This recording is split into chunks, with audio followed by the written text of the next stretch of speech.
Bonjour et bienvenue, voici notre tour d'horizon économique, géopolitique et boursier. Nous sommes le mercredi 27 septembre.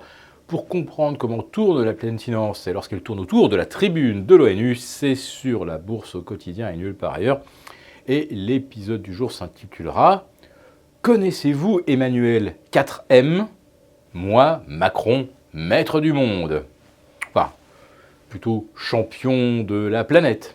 Ah, qu'il ait été inspiré et inspirant le discours d'Emmanuel Macron. Mardi après-midi, avec des accents vilpinesques, rappelant que la France est un vieux pays qui a fait beaucoup d'erreurs. Alors, il n'a pas dit si on en avait vraiment tiré toutes les leçons. Et en tout cas, la France qui n'a jamais renoncé à sa vocation universaliste.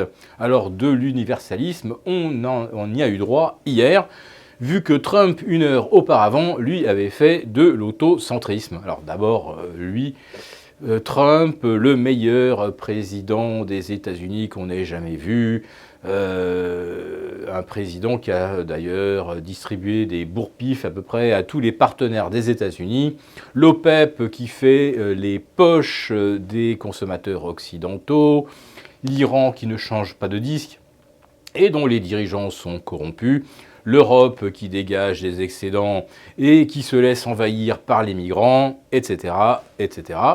Donc, Emmanuel 4M a pris le contre-pied. Moi, Macron, maître du monde, je vous le dis, il faut réduire les inégalités, il faut davantage de coopération internationale et de multilatéralisme, il faut orchestrer l'égalité de droits des femmes et des hommes partout sur la planète, il faut éduquer les enfants, filles comme garçons, etc., etc. Monsieur Trump a dû apprécier.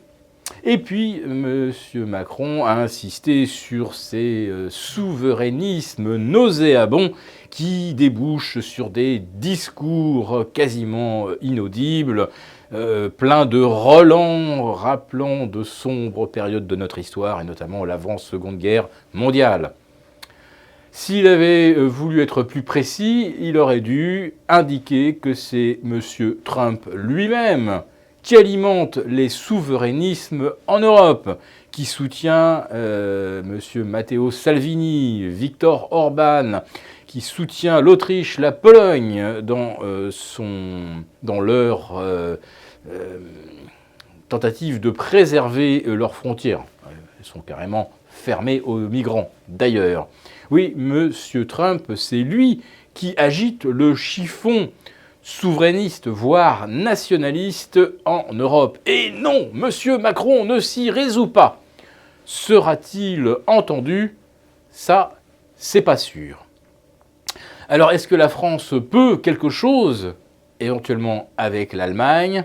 Eh bien, ça paraît là aussi difficile, car Mme Merkel vient de subir un nouveau revers politique important, puisqu'un de ses principaux soutiens de la majorité vient de claquer la porte. Donc M.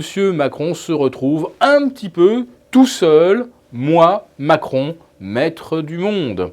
Et ça risque de ne pas suffire, même si la France prend la tête du G7 l'an prochain. En ce qui concerne le moral des Français, eh bien lui, il commence à baisser. Il fait un petit peu comme le pouvoir d'achat.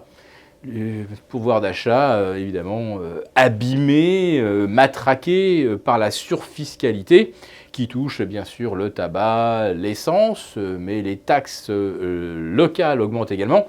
Pas les taxes d'habitation, mais les impôts locaux. 4,5% l'année dernière, ce n'est quand même pas rien. Et si le moral des ménages français commence à fléchir, la consommation ne tardera pas à en faire autant. Autrement dit, si le CAC 40 plafonne aujourd'hui sous les 5005, c'est bien parce que les perspectives de croissance française, européenne semblent remises en cause, remises en doute. Et aux États-Unis, là aussi, la croissance à 4,2. Qui peut croire à une telle fable et qui peut croire que Wall Street résistera à des taux à 2,85 voire 3%, des taux à 2 ans, quand le S&P vous offre à peine 2% de rendement et le Nasdaq à peine 1,80 par titre.